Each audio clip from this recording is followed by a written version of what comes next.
Hey guys, this is a quick look and review video of the CNC Full-Metal Kunlun and also a comparison with the regular injection molded knife. A more in-depth review video of the Kunlun is available, link at the top right corner. Thank you very much to Alexander for lending me this beautiful metal Kunlun for review. As you can see, the main difference is that this Full-Metal Kunlun has a CNC aluminum shell and various metal parts in a silvery white color compared to the plastic version. There is also an existing metal orange color from out of Tdarts and an upcoming metal purple color. Let's start from tip to butt. The metal Kunlun's barrel and decorative shroud are silvery white to match its aluminum shell compared to the default Kunlun's grey color. To remove or insert the barrel, the screws at the front part of the shell will need to be loosened slightly as it is a very tight fit. The fiber optic front and rear sides for the metal Kunlun are also in silvery white metal, while the regular Kunlun's ones are plastic. The metal sides rail mounts are split at the sides, while the plastic ones are split at the middle. The Allen key and slot from the regular Kunlun are not carried forward to the metal Kunlun. The bottom Picatinny rail for the regular Kunlun is part of shell, while the rail for the metal Kunlun is a separate piece.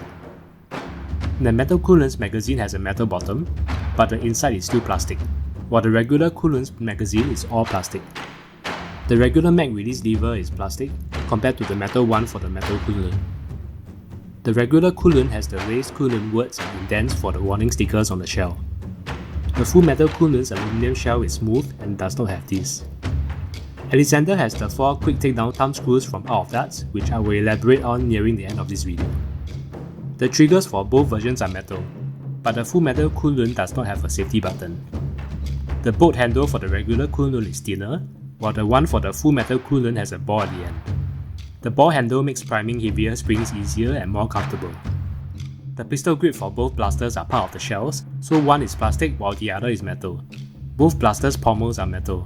And here is a close-up view of the buttstocks, which are mostly similar, except one is plastic while the other is metal. The metal Kunlun's top Picatinny rail is also one single piece, similar to the regular Kunlun. The entire right side of the blaster shell with the bolt handle has screw heads showing at the ports instead of the screw ends, which gives the blaster a cleaner look overall. This makes it more complex during initial assembly with many different lengths of screws to handle from both sides. The regular Kunlun weighs around 2 kg without attachments, while the metal Kunlun weighs around 3 kg without attachments. Here's a Chronograph Test with the out of Tdarts 1.8x250 spring and with my custom 2.0x270 stainless steel spring. Both are tested with brand new Worker regular 1g Tdarts and Sabre 1.3g Tdarts.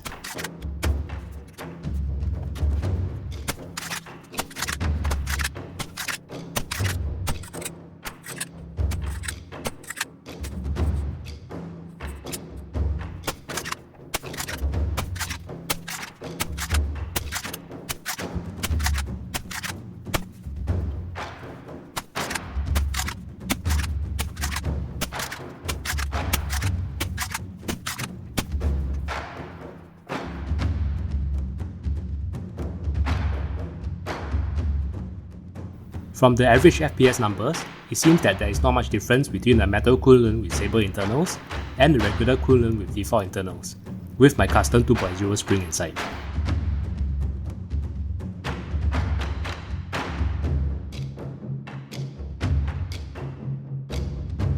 Frankly, the 2 quick takedown screws at the sides are good, but the top 2 thumb screws may interfere with the placement of an ACOG, LPVO or other accessories, which cannot be placed over these protruding thumb screws. You will need to adjust accordingly by removing the metal decorative fiber optic sides and play around with the available rail space. The out of Tdarts 1.8 spring is also not flattened at the end. This may or may not affect consistency and performance, as there are already spring guides within the internals. But I wish they would just go the extra mile and flatten the end of the spring instead. Also, as mentioned earlier, this metal Kunlun already has the Sabre 4140, Chromoly Plunger and Catchplate inside. These are supposedly more durable than the default internals from Worker. However, I have mixed feelings about these Sabre parts, as my buddy and I have not experienced any issues with our plunger or catch with our own regular Kunlun so far, even when we are using my own custom heavy 2.0 stainless steel springs. The only potential issue we have identified is the catch spring, which is probably the part that is the weakest and most likely to fail first with prolonged usage of the heavy 2.0 spring. Hence, I have already gotten some stronger replacement springs for it. As for the plunger and catchplate, I see no good reason to replace the default ones unless they really fail at some point in time, which I believe will take quite a long time to happen. Overall, I feel this CNC Full-Metal Kunlun is a very beautiful work of art, and its aesthetics is well deserving of its 1,200 Singapore dollars price tag. If you are a high-end collector, this is probably one of those rare blasters you should get for your wall display. However, I am just a regular and practical player, so I would prefer to bring my regular space grey Kunlun to the games over this shiny metal one any day, as the regular one is lighter, easier to handle, and more tactical.